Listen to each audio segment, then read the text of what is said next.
So before I figured out this entrepreneur thing, I had a bunch of jobs. I pushed carts at Walmart for $8.10 an hour. I made sandwiches at Subway. I delivered pizza at Domino's. Had all these jobs. And one of the jobs was AT&T. And when I started working at AT&T, so you come into the AT&T store, there's an issue with your phone or you got to buy a phone. I was the type of person that would, try to sell you a phone or help you out with your issue. So while I was in the training class, they covered a bunch of things. And one of the things they covered, which was kind of interesting, was how they were able to, was an interesting problem that they had. It was an interesting challenge, an interesting situation. So where I was living at the time in St. Louis, I moved to California now because my dropshipping business took off. But I born and raised in St. Louis, Missouri. And in St. Louis, Missouri, there's different kind of places in St. Louis. There's different, counties, right? You got kind of the, you got kind of the middle class people that live here. You got kind of, this area down here you kind of want to avoid. You don't really want to be driving around in there, especially at night. It gets a little bit ghetto. And then there's other areas where it's kind of rich and pristine, and there's wealthy people that live.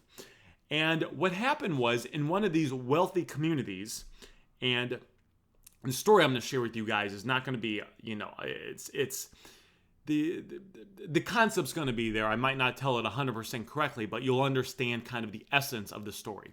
So what happened was, there's this rich place in St. Louis, this rich community, and I go through it sometimes, right? And all the buildings you can tell, I think all the buildings, they can't have, neon signs on it. It's kind of, they're really strict with how the outside of the buildings look.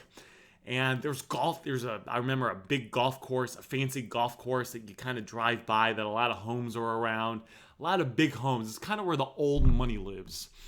And one of the challenges, the problems that AT&T had, is AT&T wanted to put their cell phone towers at this place.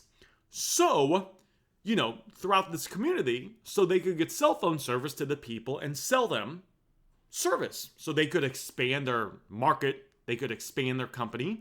Because if they could get, maybe there's 80,000 people that live here, and they could put towers there, then they could start selling those people cell phone service and they could grow their business. Well, a problem came up. Because this place is kind of old money and fancy, and they kind of care about their the way that their community's perceived, they did not allow cell phone towers to be erected, to be constructed, to be built. They didn't want to have these big towers with these wires coming off of them inside this, big community, inside this mini town or whatever it was, because they thought it would make it look ugly. It would kind of lower the value. It just kind of made it look funny. Well, AT&T could have said a couple things. They could have said, you know what? Screw these dumb rich people with their expensive homes and their stupid rules. They're just not going to get cell phone service. Because, let's be honest, it wasn't really AT&T's fault, was it? It wasn't their fault. AT&T didn't do anything wrong. This community literally stopped them from building cell phone towers. But because AT&T is a big company that makes a lot of money, the people at AT&T know that, just what all successful entrepreneurs know, that the essence of being successful is problem solving. Sometimes there's problems that are going to come up in your business that are your fault. Sometimes there's going to be problems that come up in your business that don't even seem like it's your fault. But as an entrepreneur or someone that owns a successful business, it's your job either way to fix those problems. Because if you don't fix those problems, and that affects your income in any way, at the end of the day, that's still your fault because you didn't make money. So AT&T got to work, and they kind of went to work on this issue. Well, now, if you drive through this rich, fancy place, there's cell phone service throughout it.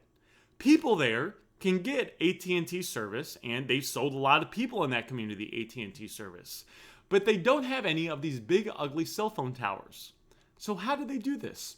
Well, if you drive through this community, every now and then you'll notice something kind of strange. For example, it could be that when you drive by the bank, there's a flagpole in front of the bank. And this flagpole might look a little bit different. And this flagpole is, instead of being thin and kind of small, it's big and bulky, and it goes up a little bit higher than a regular flagpole does. If you cut open that flagpole and look inside, AT&T figured out how to get their cell phone towers inside that flagpole and set up arrangements with the bank to allow them to do that. And they have these little things scattered throughout the community.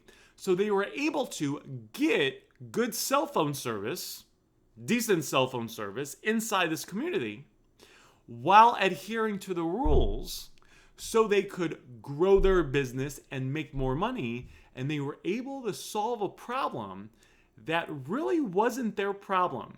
They didn't blame anyone. They didn't feel like a victim. They said, this is a problem. What can I do to solve the problem?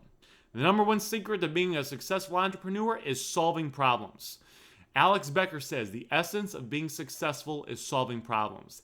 The better you get at solving problems in your business, not being a victim, not blaming it on anyone, right? Not blaming it on the system or the program or the government, or even though it could be their fault, but just saying, you know what?